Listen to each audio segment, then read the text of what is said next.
Hey guys, welcome to Team Forbidden's YouTube page again. It is Andrew the Collector here with a brand new deck profile for the Fallen of Albaz structure deck. This is a build that you can make with utilizing just 3 of the structure deck that just came out. It's more or less going to be a budget-friendly build, but there are other alternatives that you can use outside of the deck that are still budget that you can replace with some of the things in here. But I'll get into those as we get along. But if you can only just afford the 3 structure decks, then this is the build that I think would do the best, or at least I've had the best success with while playtesting it online. So without further ado, let's go ahead and get right into it. Obviously, the heart and soul of the deck is 3 Fallen of Albaz. He is your center point of the deck. His effect is that when he's normal summoned or special summoned, you discard a card, and he basically is a super poly effect by fusing him and a monster your opponent controls. However, your opponent can respond to it. That's it. That's the only real use of him is just as a fusion material, since all of your fusion monsters require him. And then I have one of the Albion, the Shrouded Dragon. It's basically just an extra copy of Fallen of Albaz because it's treated as Fallen of Albaz, whether it's in the graveyard or in the hand. He has a pretty cool hand effect too, to where if you send a Fallen of Albaz card or one that lists him in the name from the hand or deck, you can either special summon him or draw a card. It's pretty good. Then 3 of the newer card, which is Springen's Kit. Probably the best searcher for your branded fusion. When she is normal summoned or special summoned, you can search a branded spell or trap from your deck, add one from the graveyard, or banish, so you can basically get your fusion spell back pretty much from anywhere. Really good. And if you control a fusion monster that uses Fallen of Albaz, you can special summon her from your hand, so free body. 2 of also the new one, Tri-Brigade Mirkauer. I hope I pronounced that correctly, but I probably didn't. While it's in the hand, you can and your opponent activates a monster effect, you can pitch it to negate the effect and destroy it. While you control a fusion monster that lists Fallen of Albaz. Really good, but not worth having more than 2 in the deck. Next is 3 of Keeper of the Dragon Magic. The second best way to search out your branded fusion card or any polymerization or fusion spell that you happen to have in the deck. Really good. All you have to do is just discard a card. Then 3 Ghost Ogre Snow Rabbit, probably one of the better hand traps of this current format. And 2 Effect Veiler. If you have Droll and Lockbird, Artifact Lancia, or even Ash at your arsenal, I would say probably take out the Veilers for them. Keep the Ghost Ogres because they're still really good. But Effect Veiler depends on the format or what you go up against, makes it really good.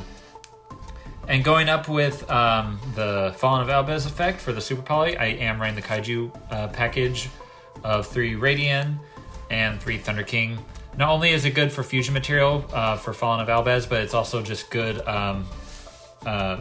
board clears. Like, let's say that your opponent has Baroness or DPE on their side of the field. All you have to do is just Kaiju over their monster, normal summon Fallen of Albaz, use his effect, and fuse your 2 monsters into whatever appropriate target you have for that particular moment. And then the last monster is one artifact Scythe. Only one. You only utilize this by getting it into the graveyard as a fusion material with your branded fusion, and then special summoning it back with Back to the Front, which I am running in the trap lineup. That's the only use for this that you have in the deck. But you could take this out for any other budget options that you have. But Scythe is still good in this format. The next is 3 Branded Fusion. This is the heart and soul of the deck. It's what makes your deck function really well. It's pretty much all fusion for the branded archetype. The only drawback is that you can only fusion summon for the turn, which, but as you can tell, is not really an issue since most of the stuff in the extra deck are fusion monsters. Then 3 Dark Ruler No More. It's Dark Ruler No More, helps break apart boards. This deck can be considered a going second build, but you really want to try and go first to get out your fusion monsters. But if you lose the dice roll and you have this, it's really good. Then next is 3 Pot of Extravagance. I know that you rely on your extra deck a lot of the times, but like I said, this deck really needs help with consistency, especially if you don't have a Luber or any of the other cards that I guess you wouldn't consider budget. And it does come with them in the structure deck, so I decided to add them just to have them, because a lot of the times you run multiples of a lot of the fusion monsters, so chances of you banishing all 3 of one copy can happen, but it doesn't happen often enough for it to really hindrance you. I would say the only time that this really does become a crux is if you activate more than 2, or two in a turn, and you haven't really gone into your extra deck that often. But in that case, I would say if you have Prosperity, take it out. If not, then I would say keep it in. It's Then one branded in white, just extra fusion spell, just to get more of your fusion monsters out. Branded Lost. It's a continuous spell that prevents your fusion monsters from being negated, summons from being negated, and your opponent can activate effects when they're summoned. And when you fusion summon a monster, you can recur stuff from your deck. So really good, but not more than one. And then one Called by the Grave, because it's Called by the Grave. Hand traps can hurt us if they are activated at the right time. Now off to the traps, we have 3 back to the front. This is what I was talking about with the artifact Scythe. But you can use it not just for Scythe. You can also use it for your Fallen of Albaz, because Albaz's effect happens when it is normal or special summoned, so it'd be good to interrupt your opponent's plays in that way. And then one branded Retribution, only one. It is a counter trap, but its negation is very specific to where it only negates effects that special summon monsters, and not the summons itself. But again, it can come up, but not often. But you use it more for its graveyard effect, to where you can banish this card and then target a branded spell or trap in your deck, except for itself, and add it to your hand. So good recursion. That's it for the main deck. Let's go off into the extra deck, which is all fusions. 3 Mirror Jade, the Ice Blade Dragon. This card is absolutely bonkers. Probably going to be the most hated card going into the new format, right up there with DPE.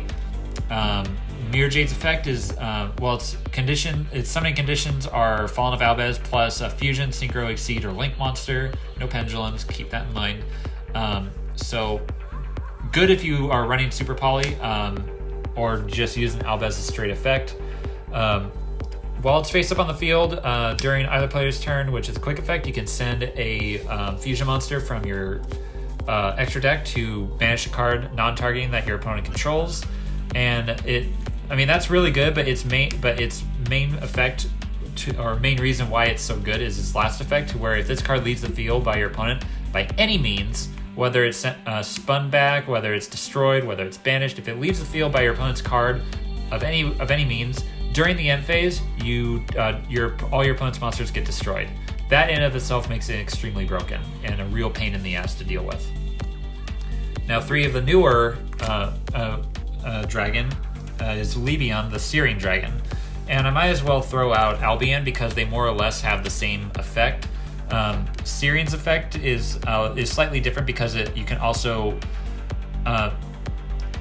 when they're, I should probably just get into how they're similar. When they're both fusion summoned, you can fusion summon a fusion monster from your extra deck that requires Fallen of Albaz, or pretty much any fusion monster. But the difference is that Albion banishes stuff from the field or graveyard, while Lubion shuffles them back from the deck to the deck from the banished graveyard or the field.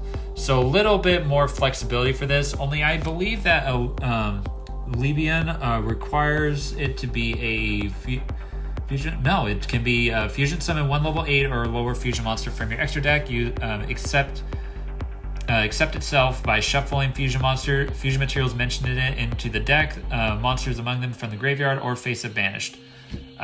So yeah, they're both similar in that regards. Only Albion banishes them, and Lubion returns them to the deck. So really good.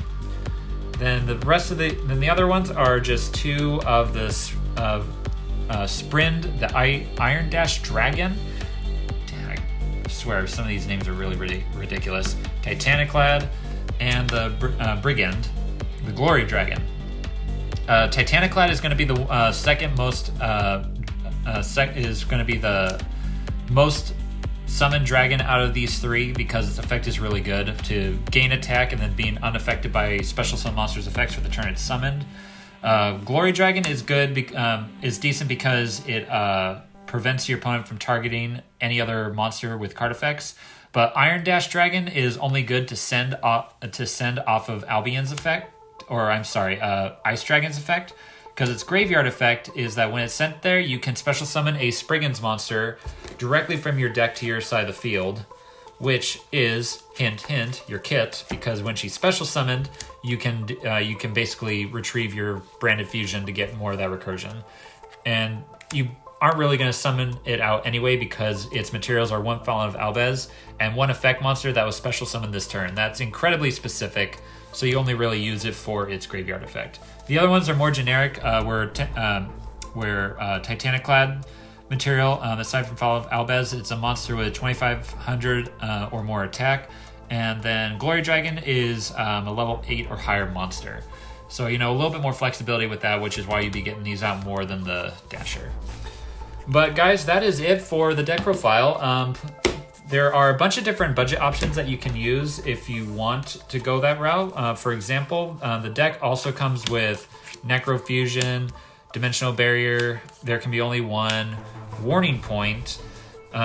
Also comes, with Summoner Monk, it comes with the dragons, it comes with Cypher Dragon, Chaos Legionnaire. There's so many different options that you can have for this deck. Just feel free to utilize any of them. But if there was one that I would highly suggest putting in the side deck, it would be Dimensional Barrier, because this card has gotten exponentially better, especially in the mirror matches this format. But other budget options that you could have are Harpy's Feather Duster, Regekis, Super Poly, which would really coincide well with this deck. You could also incorporate the invoked stuff, because those are also really cheap. But it's up to player preference. But if you just have the 3 structure decks, this is what I got for you. And it works relatively well. But like I said, please like, comment, subscribe, hit that bell down for notifications. If you want to see other versions of the branded deck, or decks with the branded engine, feel free to comment down below, give us suggestions. We always read them, and we listen to you guys, and we want to hear your input on what you want us to do next. So thanks a lot, stay safe, and we'll catch you guys later.